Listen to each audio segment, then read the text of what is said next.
எல்லோருக்கும் சந்தோஷமான நாளாமைய இறைவனை வேண்டிக்கிட்டு இன்னைக்கு சமையலை ஸ்டார்ட் பண்ணலாம். இன்னைக்கு நம்ம ஸ்மார்ட் குமரி குக்கிங்ல கோகனட் பால்ஸ் எப்படி பண்றதுன்னு பார்க்கலாம். இந்த கோகனட் பால்ஸ் வந்து பர்ஃப்யூம் மாதிரி கொஞ்சம் ஹார்டா இல்லாம இது வந்து சாப்பிட்றதுக்கு ரொம்ப சாஃப்டா அதோட ரொம்ப டேஸ்டா இருக்கும். இதை வந்து பண்றதுக்கு முதல்ல என்னென்ன வேணும்னு பார்க்கலாம் வாங்க. துருவின தேங்காய் வந்து 1 கப் எடுத்துக்கலாம். தேங்காய் வந்து கொஞ்சம் நல்ல நைஸா இருக்கிற மாதிரி துருவி எடுத்துக்கோங்க. இது வந்து ஒரு சின்ன சைஸ் தேங்காயில் அரை மூடி தேங்காய் வந்து நான் துருவி எடுத்து வச்சுருக்கேன். அரை கப்பு சர்க்கரை எடுத்துக்கலாம். அரை கப்பு பால் பவுடர் எடுத்துக்கோங்க.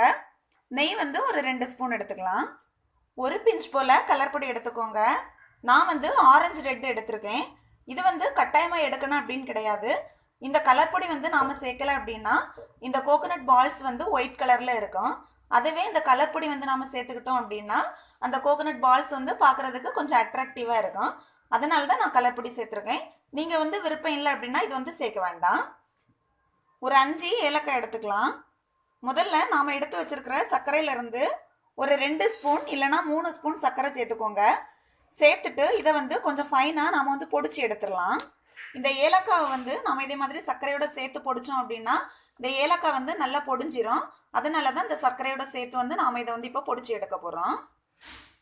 சர்க்கரையும் ஏலக்காயும் சேர்த்து பொடிச்சாச்சு. இதை வந்து நீங்கள் பொடிக்கும்போது மிக்ஸி ஜாரை வந்து நல்லா கழுவிட்டு அதில் வந்து ஈரம் எதுவும் இல்லாமல் நல்லா தொடச்சி எடுத்துட்டு அதுக்கப்புறமா பொடிச்சு எடுத்துக்கோங்க.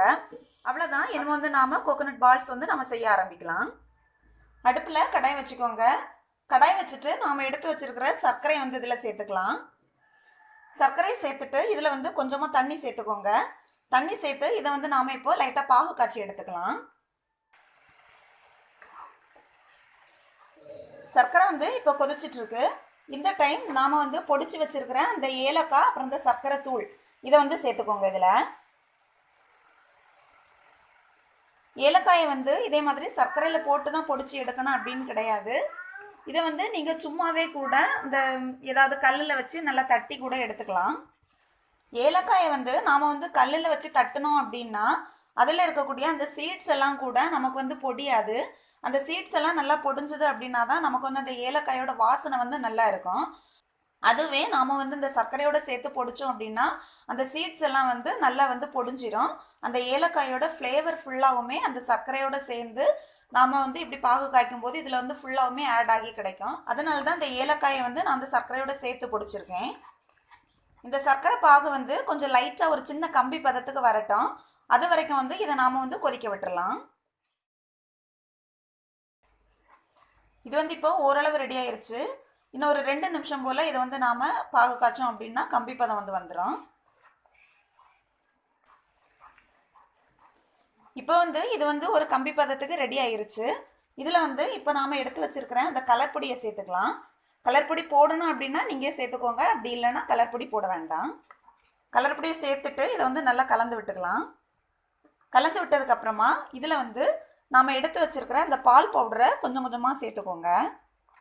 கொஞ்சம் கொஞ்சமாக சேர்த்துட்டு இதை வந்து அப்படியே நாம் கலந்து விட்டுட்டே இருக்கலாம்.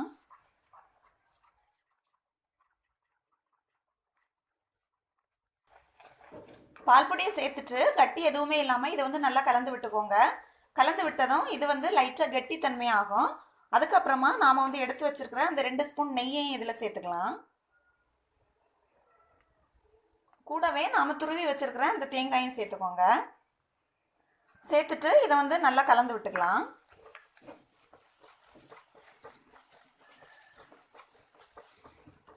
தீயை வந்து மீடியம் ஃப்ளேமில் வச்சுக்கோங்க. ரொம்ப ஹை ஸ்பீட்லாம் வேண்டாம். சிம்மில் வச்சுக்கிட்டா கூட ஒன்றும் இல்லை. இது வந்து லைட்டாக கெட்டி ஆகட்டும். லைட்டாக கெட்டி ஆகிற வரைக்கும் இதை வந்து நாம் இதே மாதிரி கலந்து விட்டுக்கலாம். இது வந்து நாம் வந்து தேங்காய் இது எல்லாமே ஆட் பண்ணோன்னா லைட்டாக வந்து தண்ணி ஊறி வர்ற மாதிரி தான் உங்களுக்கு தெரியும். ஏன்னா அந்த தேங்காயில் இருக்கக்கூடிய அந்த தண்ணி சத்து வந்து ஃபஸ்ட்டு லைட்டாக வெளியே ஏறும். வெளியே ஏறினதுக்கு அப்புறமா தான் அந்த தேங்காய் வந்து ட்ரை ஆகி அந்த சர்க்கரை இது எல்லாத்தோடையும் நமக்கு வந்து மிக்ஸ் ஆகி தனியாக கிடைக்கும். அதனால இதை வந்து கொஞ்சம் கைவிடாமல் கொஞ்சம் கிளறிட்டே இருங்க. இதே மாதிரி அந்த தண்ணி சத்து வந்து ட்ரை ஆகி போகிற வரைக்கும் நாம் வந்து இதை லைட்டாக கிளறி விட்டுக்கலாம். இப்போ வந்து ஓரளவு அந்த தண்ணி சத்து வந்து குறைஞ்சிருச்சு. குறைஞ்சி நமக்கு வந்து கொஞ்சம் நல்ல கெட்டியாக ஆரம்பிச்சிட்ருக்கு. இன்னும் ஒரு 2 இல்லைன்னா 3 நிமிஷம் போல் வந்து நாம் இதை இப்படி கலந்து விட்டுக்கலாம்.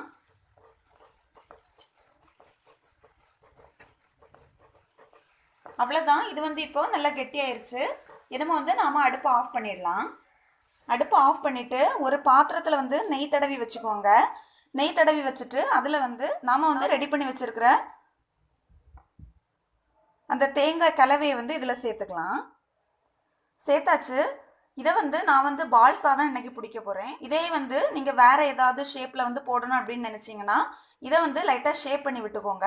ஷேப் பண்ணி விட்டுட்டு உங்களுக்கு பிடிச்ச மாதிரி அந்த எந்த ஷேப் வேணுமோ அந்த ஷேப்பில் வந்து இதை வந்து நீங்கள் கட் பண்ணி எடுத்துக்கலாம். நான் வந்து இன்றைக்கி இதை பால்ஸாக தான் பிடிக்க போகிறேன்.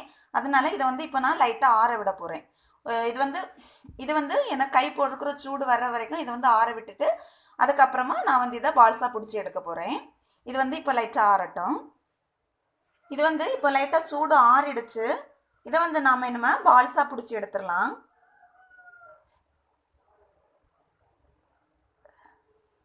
இதே மாதிரி மீதி இருக்கிற எல்லாத்தையுமே நாம் இப்போ பால்ஸாக பிடிச்சி எடுத்துடலாம்.